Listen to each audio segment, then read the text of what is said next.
नमस्कार दोस्तों। Law of one यानी एक का कानून, या कह लीजिए एक का ज्ञान, या कह लीजिए एक के तरीके, यह उसके 41वें सत्र का दूसरा भाग है।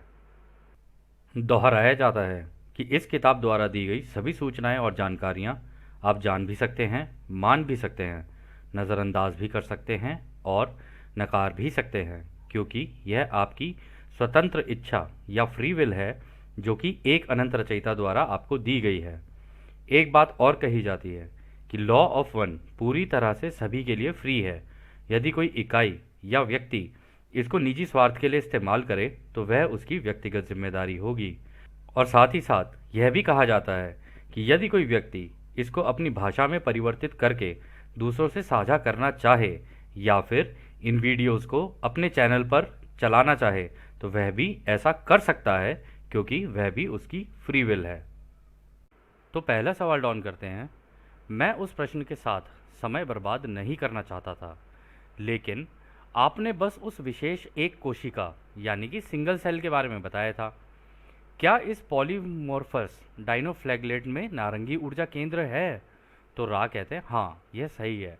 तो दोस्तों, यहाँ पे डॉन ने जो सवाल किया था ना, उन्होंने ये पूछा था कि क्या हमारे जो सिंगल सेल, हमारी बॉडी के अंदर जो सेल हैं, उनके अंदर ये वाला, ये नारंगी रंग का, ये जो है, ये वाली क्या कहते हैं, इस तरीके के फोटॉन्स भी हैं उसके अंदर?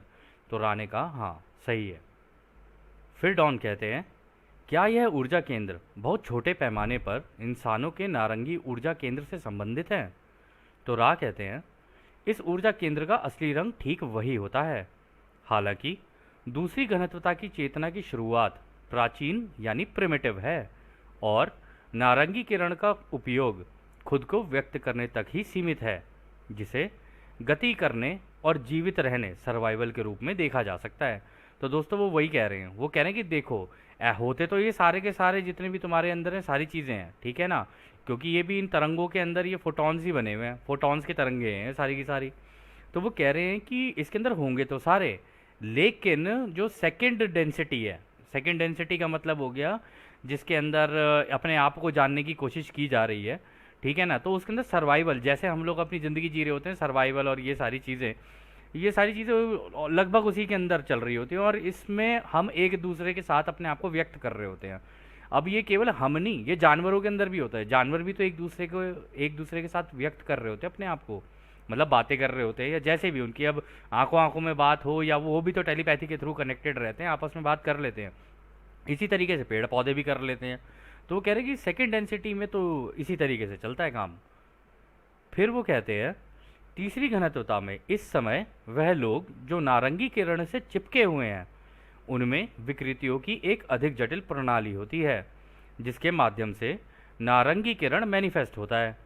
यह कुछ जटिल है, हम इसे सरल करने का प्रयास करेंगे। तो वो कह रहे हैं कि अभी भी कुछ लोग तुम्हारे धरती पर ऐसे हैं जिनका बिहेवियर एनिमलिस्टिक है, यानी जानवरों जैसा बिहेवियर है। जो इनके साथ ऐसे चिपके हुए हैं ना, ये उनके लिए इस तरीके का मैनिफेस्टेशन हो जाता है। उनकी ज़िंदगी में जो उनकी सोच चल रही होती है ना, उसकी वजह से, क्योंकि वो नारंगी किरण की सोच में फंसे हुए हैं आज भी, तो इस वजह से उनकी ज़िंदगियों में जो चीज़ें मैनिफेस्ट हो रही होती हैं वो इसी के कारण हो रही होती हैं, क्योंकि अभी भी उन्होंने अपना नारंगी किरण छोड़ा नहीं है। मतलब उन्होंने अपना ये वाला जो बिहेवियर है ना, ये क्या कहते हैं आपका, ये वाले फोटॉन, नारंगी फोटॉन्स है ना, इनका बिहेवियर उन्होंने छोड़ा नहीं है, अभी भी इसी से ही चिपके हुए हैं। फिर वो आगे कहते हैं, तीसरी घनत्वता के लिए उचित असली रंग, जैसा कि आपने पता लगाया है, पीला है। हालांकि असली रंग हरे का असर पीले किरण के व्यक्ति पर प्रभाव डालता है। इसके कारण कई व्यक्ति दूसरों या हरे किरण का विचार करके आगे बढ़ने की बजाय पीछे की ओर जा रहे हैं। तो दोस्तों, बिल्कुल सही कहा उन्होंने। उन्होंने कहा जो थर्ड डेंसिटी का असली कलर है ना, थर्ड डेंसिटी का असली कलर है ये येलो वाला, ठीक है। और येलो कलर के अंदर आपको पता ही है, समाज और ये सारी चीज़ें, ज़िंदगी जीना, इससे मिलना, दोस्त रिश्तेदारी और रिलेशनशिप्स और ये सारी चीज़ें चलती हैं उसके अंदर। तो इसमें वो ये कह रहे हैं कि एक्चुअली में तो देखो, थर्ड डेंसिटी का पीला है, ठीक है, लेकिन इसके ऊपर अब हरे रंग का टिंज भी आ गया है। मतलब क्योंकि हरी घनत्वता एक्टिवेट हो गई ना, यानी अब जो वो क्या कहते हैं फोटॉन्स हैं, वो हरे वाले होने शुरू हो रहे हैं। अभी उनमें भी कुछ ये वाले नारंगी वाले भी, पीले वाले भी, वो भी हैं पीछे से, लाल वाले भी हैं, वो भी चल रहे हैं पीछे से। तो ये डिपेंड करता है कि इनमें से कौन सी फ्रीक्वेंसी किसके साथ मैच कर जाए किस व्यक्ति के लिए, और ये आधारित है उसकी सोच पर कि वो अपने आप को आगे बढ़ाता है या नहीं बढ़ाता है। इसमें उन्होंने एक चीज़ कही है कि ये जो अभी ऊपर से हरे रंग का जो अभी इम्पैक्ट आ रहा है ना, ये धीरे धीरे चलते हुए आ रहा है। इसकी वजह से हो ये रहा है कि लोगों को हरे की तरफ, क्योंकि उन्हें अब दूसरों के साथ प्रेम प्यार और इन सब चीज़ों की दिशा में निकलना चाहिए था, लेकिन हो उल्टा रहा है क्योंकि कंपनता भी बढ़ती चली जा रही है ना, तो उसकी वजह से ये उल्टी दिशा में चल रहे हैं। या तो इस एनिमलिस्टिक बिहेवियर की तरफ जा रहे हैं, या अभी भी अपने समाज और ये सारी चीज़ों में पड़े हुए हैं, वो आगे निकल के नहीं जा रहे हैं। मतलब समाज वमाज चलो ठीक है, लेकिन प्रेम प्यार से एक दूसरे के साथ आगे निकलना, दूसरों की सेवा करना, इस रास्ते को अभी भी चुन नहीं पा रहे हैं। वो अभी भी अपनी रोज़मर्रा की ज़िंदगी और इन सब चीज़ों के अंदर फंस के रह गए हैं वो। फिर वो आगे कहते हैं, इसे नेगेटिव झुकाव वाली प्रकृति के रूप में नहीं देखा जा सकता है, क्योंकि नेगेटिव झुकाव वाला व्यक्ति पीली रे ऊर्जाओं के समूहों को गहराई से मैनिफेस्ट करने के लिए बहुत गहनता से काम करता है। विशेष रूप से वो दूसरे खुद की सेवा वाले व्यक्तियों के साथ हेर फेर करता है। नारंगी किरण की ओर लौटने वाले, और हम जोड़ना चाहते हैं कि इस समय आपके ग्रह में ऐसे बहुत से लोग हैं जो असली हरे रंग की कंपनता महसूस करते हैं, और इसलिए प्रतिक्रिया स्वरूप वो सरकारी और सामाजिक गतिविधियों को नकारते हैं और एक बार फिर खुद की तलाश करते हैं। तो दोस्तों यहाँ पे दो तीन बातें उन्होंने बड़ी इंपॉर्टेंट कही हैं। उन्होंने कहा है कि ये लोग, जो लोग पीली ऊर्जा में यानी जो तीसरी घनत्वता की ऊर्जा में फंस जाते हैं ना, वो दूसरों के साथ हेर फेर करते हैं, यानी उन्हें मैनिपुलेट करते हैं ताकि वो अपने बड़े बड़े गुट बना सकें। और विशेष रूप से उन्होंने यहाँ पे कहा कि वो ऐसे लोगों को ढूंढते हैं जो खुद की सेवा वाले रास्ते पर चलें, यानी अपना अपना सोचना और दूसरे जाए भाड़ में, इस तरीके की सोच वाले लोगों को ही अपने गुट में बनाने की कोशिश करते हैं। और दूसरों को मैनिपुलेट करने के लिए वो दूसरों को लालच देते हैं कि भाई तुम्हें ये मिल जाएगा, तुम्हें वो मिल जाएगा, तुम्हारे लिए ये हो जाएगा, तुम्हारे लिए वो हो जाएगा। तो जो सामने वाला व्यक्ति है ना, उसके अंदर भी एक मैं की एक आदत डाल देना, ठीक है, कि मुझे ये मिलेगा, मुझे वो मिलेगा, क्योंकि वो तो पहली सर्वाइवल की स्टेट में। अब जब वो सर्वाइवल की स्टेट में है, उसको कोई ये कह दे कि भाई मैं तेरे को ये दे दूंगा, तेरे को वो दे दूंगा, वो तो उसी के अंदर ही फंसा रहेगा। तो एक तरीके से वो आगे नहीं बढ़ा, वो फंस गया वहाँ पर, ठीक है। ये हुआ येलो रे के केस में। नारंगी रे के केस में वो ये कह रहे हैं, नारंगी ये वाला जो होता है ना, इसमें जानवरों जैसा बर्ताव भी होता है, ठीक है ना, सेकेंड डेंसिटी का है ये। तो इसमें वो कह रहे हैं कि इस तरीके के लोग जो होते हैं, उनके जैसे क्रिमिनल बिहेवियर हो गए, इस तरीके की चीज़ें हो गई, तो वो एक जानवर का वो होता है ना, जिस तरीके का स्वभाव वैसा दर्शाता है वो, इसीलिए क्योंकि अभी भी उनकी जो कंपनता है, उनके जो फोटॉन्स है ना, वो इसी दिशा के अंदर घूम रहे हैं। और इसका कारण है इन दोनों ही केसेस में देख लीजिए, और तीसरा केस भी जो अभी हम डिस्कस करेंगे, तीनों ही केस में उनके जो फोटॉन्स है ना, वो उनको प्रॉपरली रिसीव नहीं कर रहे हैं। और इसका सबसे बड़ा कारण है उनकी सोच। जब तक वो अपनी सोच का इस्तेमाल करके खुद को आगे प्रोग्रेस नहीं कराएंगे ना, वो ये अगली घनत्वता में एंटर नहीं कर सकते। और इसी वजह से राह ने कहा था कि बहुत सारे लोग तुम्हारे ग्रह पर रिपीट करेंगे।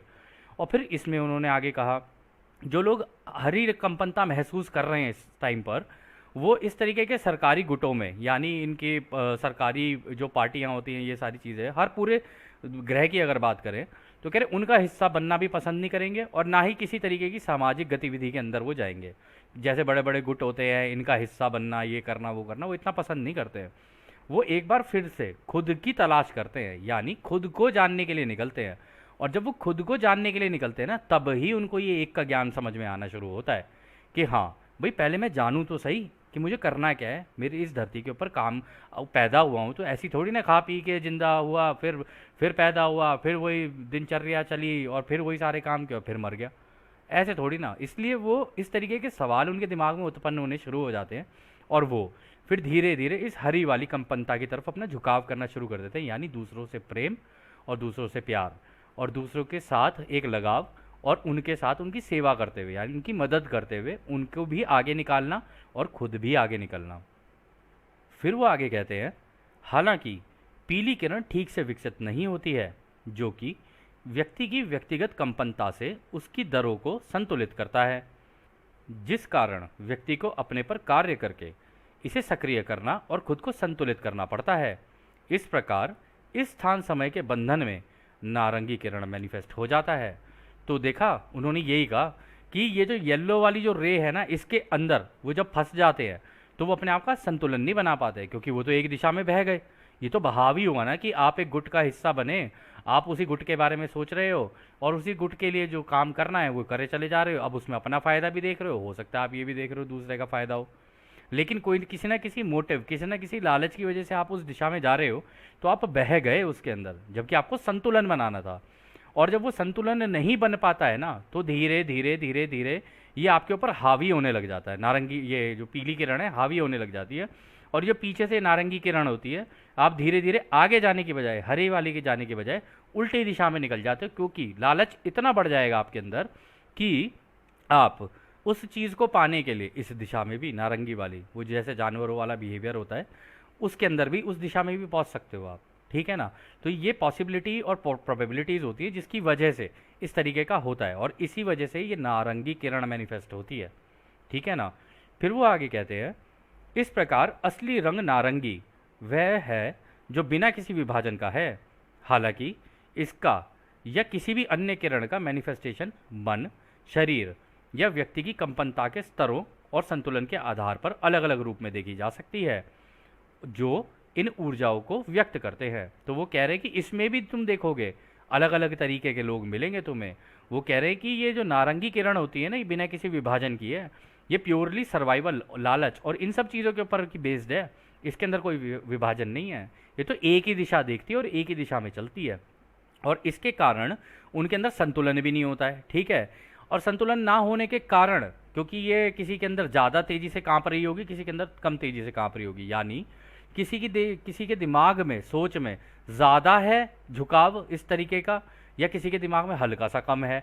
इस वजह से उस तरीके के व्यक्तियों के, अगर आप स्थान स्थान समय की बात करें, यानी इस ग्रह की बात करें, तो वो कह रहे हैं कि इस तरीके के व्यक्तियों के अंदर भी तुम डिफरेंसेस देखोगे। कोई ज़्यादा होगा लालची या इस तरीके का, या इस तरीके का एनिमलिस्टिक बिहेवियर किसी का ज़्यादा होगा या किसी का कम होगा।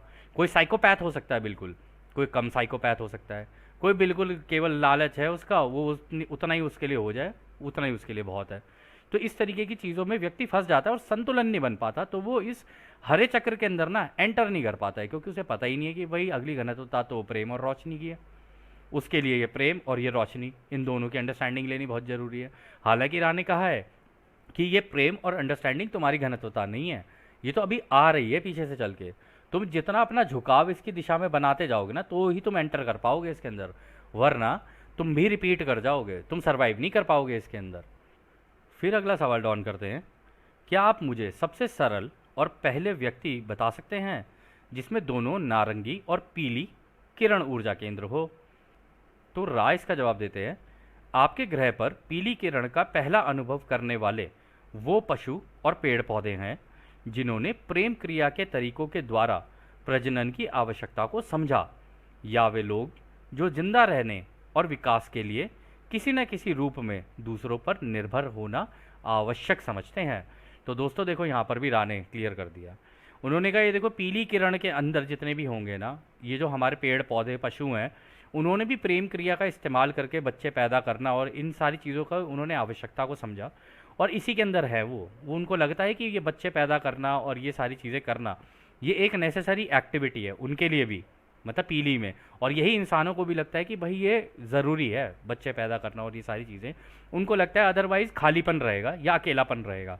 इस वजह से ये, क्योंकि वो पीली इसमें है ना, पीली घनत्वता में है ना, अभी इसी के अंदर ही सोच रहे हैं, तो इस वजह से इस तरीके की सोच उत्पन्न हो जाती है और वो आगे प्रोग्रेस नहीं कर पाते हैं। क्योंकि अगर वो अकेले होंगे तभी तो अपने बारे में सोचेंगे, जब वो अकेले हैं ही नहीं तो अपने बारे में सोचेंगे कैसे।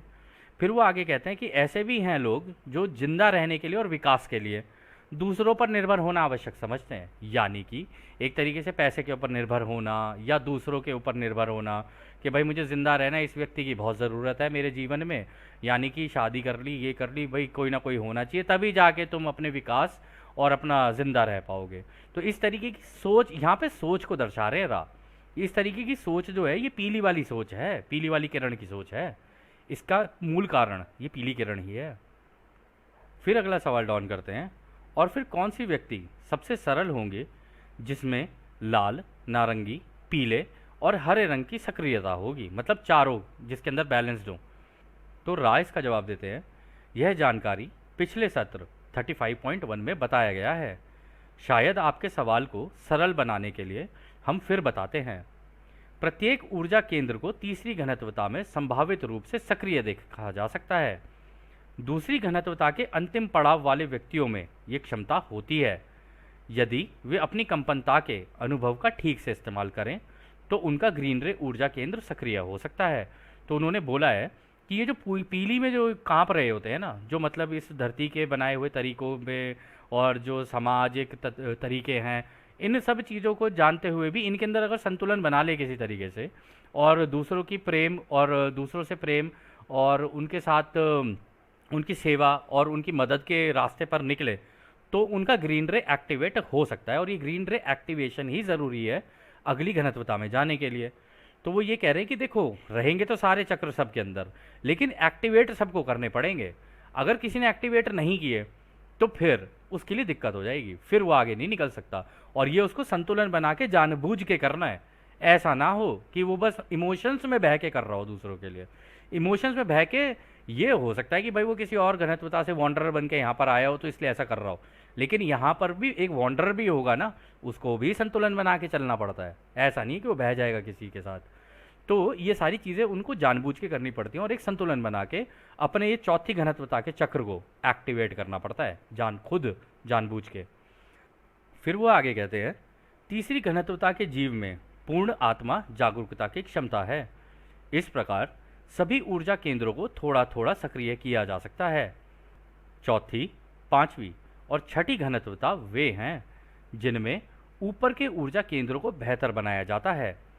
सातवीं घनत्वता पूर्णता की घनत्वता है और वहाँ सब ऐसी जगह आगे बढ़ते हैं जहाँ समय की कोई सीमा नहीं होती है, यानी टाइमलेसनेस, और सब हमेशा के लिए स्थायी, फॉरएवरनेस हो जाता है।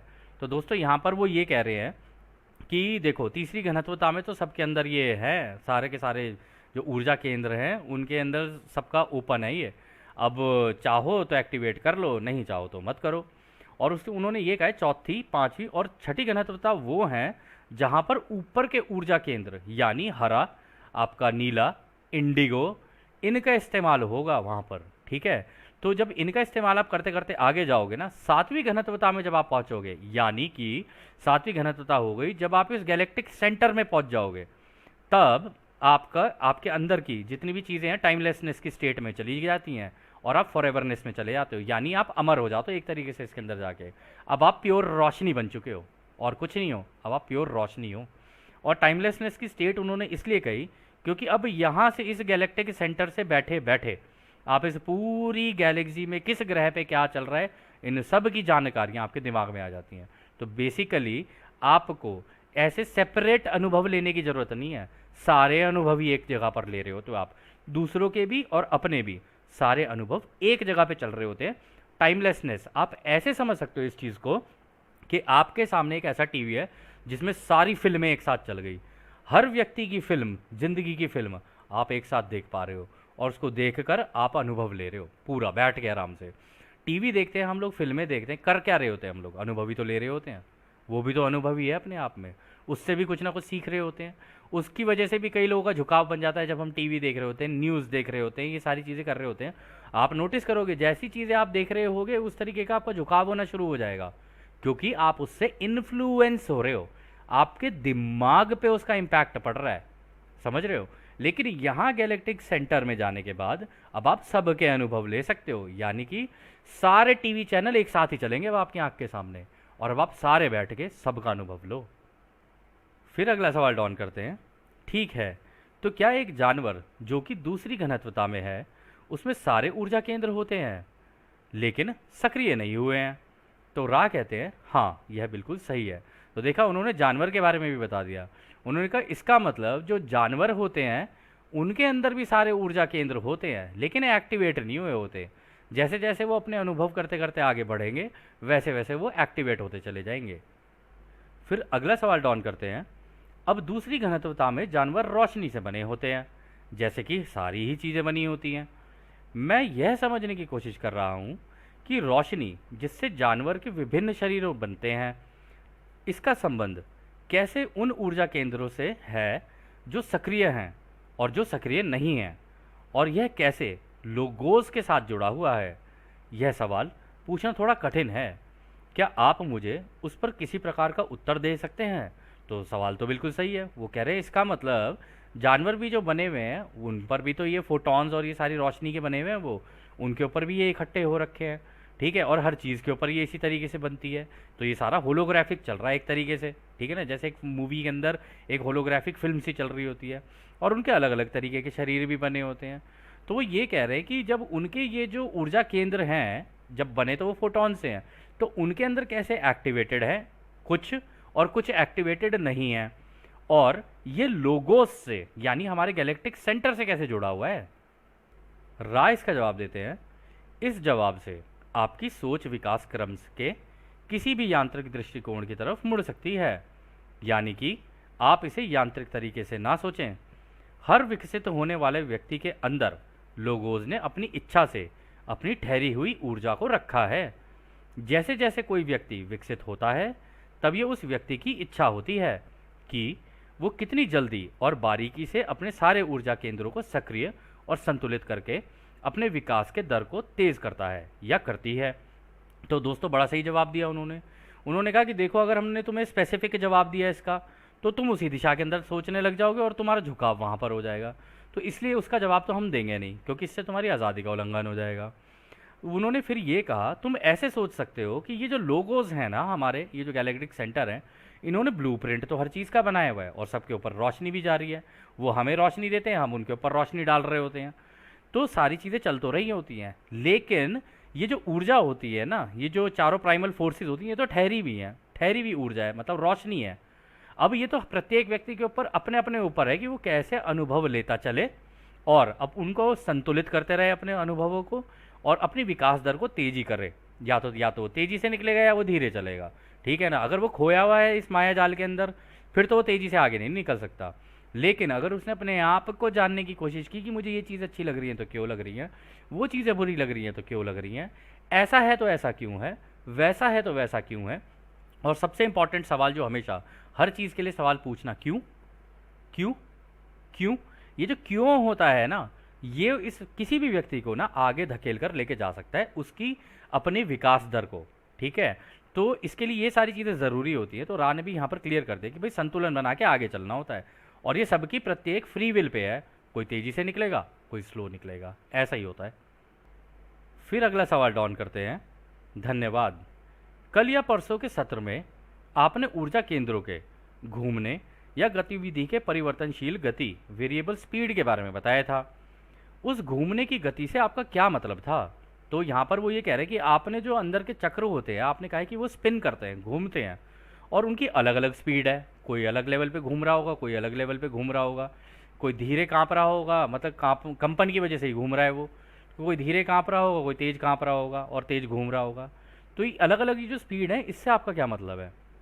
तो रा कहते हैं, प्रत्येक ऊर्जा केंद्र के घूमने की गति की अलग अलग श्रेणी होती है, या जैसे कि आप इसे रंग चमक के आधार पर अधिक स्पष्ट रूप से देख सकते हैं। व्यक्ति की इच्छा शक्ति जितनी अधिक मजबूती से प्रत्येक ऊर्जा केंद्र पर ध्यान केंद्रित करती है और उसे बेहतर बनाती है या शुद्ध करती है, उसके हर ऊर्जा केंद्र उतना ही अधिक चमकदार या तेजी से घूमकर सक्रिय होते हैं। ऐसा जरूरी नहीं है कि आत्म जागरूक व्यक्ति के ऊर्जा केंद्र सक्रिय हों। इसी प्रकार कुछ व्यक्तियों के पास अत्यंत चमकदार ऊर्जा केंद्र होते हैं, जबकि उन व्यक्तियों द्वारा उनके अनुभव की पूर्णता यानी टोटैलिटी पर ध्यान ना देने के कारण उनकी वायलेट किरण काफ़ी असंतुलित होती है। तो दोस्तों यहाँ पे रा ने कहा है, देखो आप अगर ऐसे देखोगे तो ऐसे तो आपको समझ में नहीं आएगा। आप ऐसे सोचो, ये जो हमारे चक्रास होते हैं ना, इनके अंदर चमक बढ़ती चली जाती है। जैसे जैसे आपका संतुलन बढ़ता जाएगा, इसके अंदर चमक बढ़ती जाएगी और ये शुद्ध होते चले जाएंगे। तो बेसिकली इन्हीं के ऊपर ध्यान केंद्रित करके अपने आप का संतुलन बनाते हुए इनके अंदर वो ऊर्जा को बराबर बैलेंस करना होता है। और उन्होंने ये भी कहा कि ये जैसे जैसे बढ़ते जाएंगे ना, वैसे वैसे अधिक चमकदार भी होते जाएंगे और तेज़ी से घूमने भी लगेंगे। ये भी होगा उस व्यक्ति के अंदर और वो ऊर्जा से भरा रहेगा। और उन्होंने ये भी कहा है कि ये भी ज़रूरी नहीं है कि कोई आत्म जागरूक हो, मतलब हो सकता है वो लॉ ऑफ वन का ज्ञान भी ले ले, ये सारी चीज़ें भी कर ले, लेकिन उसके जो टोटल अनुभव है उसके अंदर संतुलन ना हो। ये बिल्कुल पॉसिबल है कि कोई तो ज़्यादा चमक रहा है, कोई कम चमक रहा है, कोई ऐसा हो रहा है, कोई वैसा हो रहा है, तो उसके अंदर संतुलन नहीं आ रहा है। इसकी वजह से वो कह रहे हैं कि हम देख लेते हैं कि उसका क्राउन चक्रा जो है ना, उसके अंदर अभी भी असंतुलन दिख रहा है, वो संतुलित व्यक्ति नहीं है। कहाँ पर कितना बोलना है उतना बोले, कहाँ पर कितना सुनना है उतना सुने, कहाँ पर कितना कोई काम करना है उतना करें, जिस चीज़ की अत्यंत आवश्यकता है उसको कर ले, जिस चीज़ की कम आवश्यकता है उसको उसी हिसाब से करे। तो एक संतुलन बनाते हुए चले ना अपनी ज़िंदगी का। जैसे कि हम लोग भावनाओं में बह जाते हैं, इमोशंस में बह जाते हैं, ये सबसे गलत तरीका है। इसका मतलब ये है, राय ये बताना चाह रहे हैं यहाँ पे कि इसकी वजह से, इसका मतलब आपको अपने आप को सेल्फ एनालिसिस करना चाहिए कि आप भावनाओं में बह रहे हो, और अगर आप भावनाओं में बह रहे हो इसका मतलब आपके किसी न किसी ऊर्जा चक्र के अंदर बैलेंस नहीं है। हो सकता है अगर आपका दिल का चक्र इतना ज़्यादा भावनाओं में बह जाए कि आप तो बस दूसरे के लिए करे ही चले जा रहे हो और अंत में अपना नुकसान कर बैठो। तो इन सब चीज़ों का ध्यान रखते रखते संतुलन बनाते हुए चलना होता है। फिर वो आगे कहते हैं, संतुलन के तरीके व्यक्तियों के ऐसे अनुभव की प्रक्रिया पर निर्भर करते हैं जिसे ना कभी सीखा गया हो, अनस्टडीड, जो अचानक ही मिल गया हो, स्पॉन्टेनियस और ईमानदार हो। इस प्रकार इस अनुभव का अधिकतम उपयोग करके, फिर संतुलन का अभ्यास करके और ध्यान के द्वारा उचित दृष्टिकोण को प्राप्त करके वायलेट किरण में ऊर्जा केंद्र के सबसे शुद्ध स्पेक्ट्रम को मैनिफेस्ट किया जा सकता है। तो दोस्तों ये भी बहुत अच्छी बात की उन्होंने कहा कि संतुलन के तरीके अलग अलग हो सकते हैं, लेकिन कभी कभी ज़िंदगी में ऐसा होता है कि कुछ चीज़ें अनएक्सपेक्टेड हो जाती हैं हमारी ज़िंदगी में, हमें पता नहीं होता, अचानक से हो गई। अब जैसे लॉ ऑफ वन भी है, हो सकता है आपकी ज़िंदगी में अचानक से आ गई हो, आप ढूंढ रहे थे, फटाक से एकदम से पता नहीं कहीं से लॉ ऑफ वन निकल के आ गई आपकी आंख के सामने। और ये सारी चीज़ें आपने पहले स्टडी नहीं की थी, अब आप स्टडी कर रहे हो। या इसके लॉ ऑफ वन की बात भी ना करके ज़िंदगी में भी तो कभी कभी चीज़ें ऐसी हो जाती है ना कि अचानक से कुछ स्पॉन्टेनियस कोई चीज़ हो गई ज़िंदगी के अंदर, पता ही नहीं चला, आप एक्सपेक्ट भी नहीं कर रहे थे, वो चीज़ें हो गई आपके साथ। और हर चीज़ जो इस तरीके का आपका अनुभव होगा ना, ये कुछ ना कुछ सिखाने के लिए आती है आपको। ये एक तरीके से आपका माध्यम ही लग चुका होता है वहाँ पे कि अब आँख खुलेगी इसकी, अब आँख खुलेगी, अब आँख खुलेगी, लेकिन अब उसकी आँख ही नहीं खुल रही तो कोई क्या कर सकता है उसके अंदर। फिर उन्होंने कहा कि जब ये होता है ना ऐसा, तब इंसान को, व्यक्ति को रुक कर एक बार सोचना चाहिए, और सोचने के बाद फिर उसे अभ्यास करके ध्यान के द्वारा, मतलब मेडिटेशन के द्वारा उचित दृष्टिकोण को प्राप्त करना चाहिए। और जो उसका वायलेट किरण है, यानी जो उसका ये क्या बोलते हैं, क्राउन चक्रा है, इसको, इसके अंदर अपना संतुलन बनाना शुरू करना चाहिए, और इसी तरीके से उसके अंदर सबसे शुद्ध स्पेक्ट्रम को मैनिफेस्ट किया जा सकता है। यानी कि उसके अंदर की चमक, जो क्राउन चक्र के अंदर की चमक है ना, उसके अंदर वो संतुलन आना शुरू होता है। क्योंकि अब नए नए इसके अंदर ये सारी चीज़ें आ रही हैं, नया स्पॉन्टेनियस कुछ हुआ, तो अब वो रुक कर अपनी ज़िंदगी को देख रहा है, यानी अब उसने अपनी खोज शुरू कर दी है। जब वो अपनी खोज शुरू करेगा, ध्यान करेगा, मेडिटेट करेगा, तो ऐसे करते करते करते करते वो धीरे धीरे अपना संतुलन बनाना शुरू कर देता है, और उसकी वजह से वॉयलेट रे में चमक आ जाती है। फिर वो आगे कहते हैं, यही कारण है कि किसी भी व्यक्ति को कटाई लायक बनाने के लिए उसके ऊर्जा केंद्रों की चमक या घूमने की गति को उसके संतुलन के पहलू या वायलेट किरण के मैनिफेस्टेशन के ऊपर नहीं माना जा सकता है। क्योंकि जो व्यक्ति असंतुलित होते हैं, खासतौर पर प्राथमिक किरणों में, वे अनंत बुद्धिमानिता के प्रेम और रोशनी के प्रभाव को बनाए रखने में सक्षम नहीं होंगे, जो कि कटाई लायक बनने के लिए ज़रूरी है। देखा दोस्तों, क्लियर कर दिया यहाँ पर रा ने।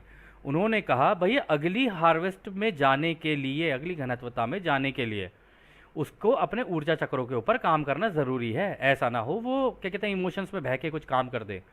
आप नोटिस करोगे ऐसा नहीं है कन्फेडरेशन अपनी मर्जी से कोई काम कर देती है, या बहाव में आके, हो सकता है वो भी हमें दुख में देखते हो, चाहे तो आ जाए 2 मिनट में सारी चीज़ें ठीक कर दें, पर नहीं कर रहे वो कह रहे फ्री विल लगी हुई है, इनके अनुभव चल रहे हैं, इनको खुद देखना है इनको क्या करना है। वो कह रहे हैं कि इतना संतुलन एक व्यक्ति के अंदर होना चाहिए कि कोई व्यक्ति क्या कर रहा है उसको कर लेने दो, जाए वो कहीं पर भी, उसको जो करना है कर लेने दो उसको, वो उसकी जिम्मेदारी है अपनी ज़िंदगी को संतुलन में लाने की। कभी कभी हम ये सोचते हैं कि हम दूसरों की मदद करते हैं, सेवा करते हैं, जबकि उसको चाहिए भी नहीं, हम ज़बरदस्ती अवेलेबल हो जाते हैं उसके लिए। जब तक कोई मांगे नहीं उसको देना नहीं है। ये एक बड़ा सिंपल सा रूल है फ्री विल का, और फ्री विल को फॉलो करते, और फ्री विल ही है जिससे आप संतुलन बना सकते हो, और कोई तरीका नहीं है संतुलन बनाने का कि कब किसको कितनी चीज़ों की ज़रूरत है उसके हिसाब से उसको देना। बस जब आप ये सीखते जाओगे ना, तब ही आप नेक्स्ट डेंसिटी में एंटर कर पाओगे। और इसमें भी राह ने देखो क्या दिया, क्योंकि जो व्यक्ति असंतुलित होते हैं खास तौर पर प्राथमिक किरणों में, यानी जो नीचे के चक्रास के अंदर फंसे हुए हैं ना, कह रहे वो अनंत बुद्धिमानिता के प्रेम और रोशनी के प्रभाव को बनाए रखने में सक्षम नहीं होंगे। तो यानी अगर वो इस तरीके के हैं, नीचे वाले चक्रों में फंसे हुए हैं, और तो उनको जब नेक्स्ट डेंसिटी में जाना है, वहाँ पर तो वो प्रेम और रोशनी की डेंसिटी है, वहाँ पे हैंडल ही नहीं कर पाएंगे वो उस चीज़ को, ना ही उनसे चीज़ें हो पाएंगी। अभी जब यहाँ से नेक्स्ट डेंसिटी में जाएंगे, अपनी पुरानी ज़िंदगी सबको याद होगी, तो आप बैठ के वो पुराने अनुभवों को लेके उनके अंदर से जो एरर है उनको कम करोगे। अब आप कहोगे ओह यहाँ एरर हुआ था, यहाँ एरर हुआ था, वहाँ के अनुभव भी लोगे, उन एरर्स को भी कम करोगे, तो धीरे धीरे संतुलन बनाओगे। लेकिन अगर आप पहले से ही नीचे के चक्रों के अंदर फंसे हुए हो और आपको उठा के फोर्थ डेंसिटी के अंदर डाल दिया जाए, जहाँ पर प्रेम और रोशनी ही का ही ज्ञान चल रहा है, प्रेम ही प्रेम है चारों तरफ, तो आप तो सर्वाइव ही नहीं कर पाओगे, क्योंकि आप पीछे से दिमाग आपका ऐसा चल रहा है कि भाई यार मज़ा ही नहीं आ रहा है, यहाँ तो सारी चीज़ें प्रेम प्रेम में प्रेम प्रेम में चली चली जा रही हैं।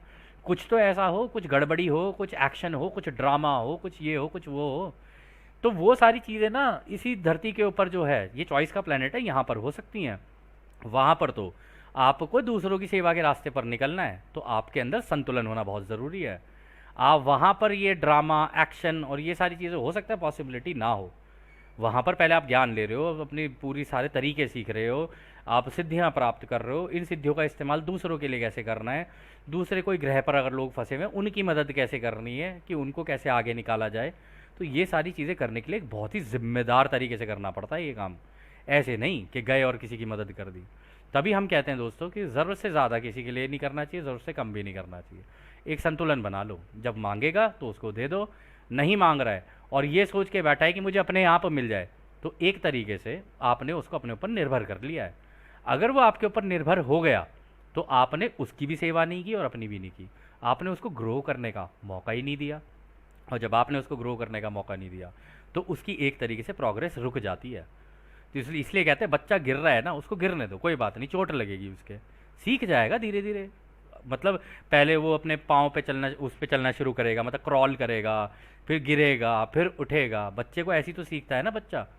अब बच्चे माँ बाप उसको पहली गोद में ले लेके घूमते रहेंगे तो वो तो चलना ही नहीं सीखेगा, वो उसको सपोर्ट आपने ओवर दे दिया है। तो इस वजह से इन सब चीज़ों का संतुलन बना के चलना पड़ता है ज़िंदगी में। हमेशा ये सोच के चलना चाहिए कि हम इस धरती पे बच्चे हैं, अभी अपने लेसन्स ले रहे हैं, अभी हम क्रॉल करना सीखे थे, अब ये एक का ज्ञान आया है, अब धीरे धीरे खड़े हुए हैं, अब चलना सीख रहे हैं, मेडिटेशन कर रहे हैं, संतुलन बना रहे हैं। ऐसे करते करते करते करते धीरे धीरे आगे निकलेंगे, और जब वक्त सही आएगा तो अगली घनत्वता अगर हमारे लिए होगी तो उसके अंदर चले जाएंगे, अगर नहीं होगी तो कोई बात नहीं, अगली बार फिर कर लेंगे।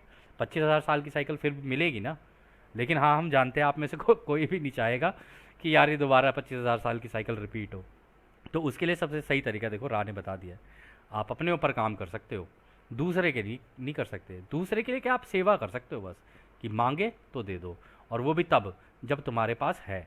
और हमेशा संतुलन बना के, कि ऐसा ना हो मैं उसको ज़्यादा दे दूँ और मेरे पास बिल्कुल ही कम रह जाए। 51% उसके लिए कर सकता हूँ, 49% मुझे अपना भी सोचना है। तो ये संतुलन बनाते हुए जब आप चलोगे ना, सब सही हो जाएगा। तो खैर दोस्तों, यह सत्र भी अब हम लोग यहीं समाप्त करते हैं। ये काफ़ी लंबा सत्र है, काफ़ी ज़्यादा सवाल हैं इसके अंदर। इसका तीसरा भाग हम अगले सेशन में कंटिन्यू करेंगे। और जैसा कि राह हमेशा कहते हैं, अब हम आपको उस एक अनंत रचयिता के प्रेम, उसकी रोशनी, उसकी शक्ति और उसकी शांति में छोड़कर चलते हैं। आदने हमारे दोस्तों, आदने वासु। धन्यवाद।